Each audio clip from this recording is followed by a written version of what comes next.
তো আমি রেডি হয়ে গেছি, এখন যাব আমরা রথের মেলায়। চলো রথের মেলাতে যাওয়া যাক। তো আমি এখন চলে এসেছি কৃষ্ণনগরের রথতলায় রথ দেখতে।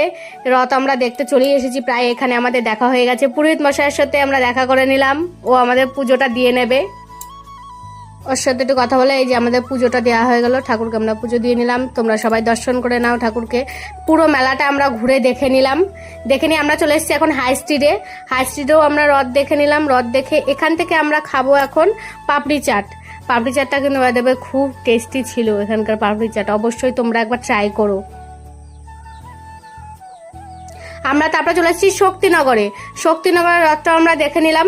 রথ দেখার পরে এই যে এত কাদা, রথ দেখবার কাদা খাবা না হয়, কাদা খেয়ে নাও। কৃষ্ণনগরের বিখ্যাত মাটির পুতুল দেখো, মাটির পুতুলগুলো আমরা সবাই দেখেছি এখানে, খুব সুন্দর সুন্দর। তো এখন আমরা চলে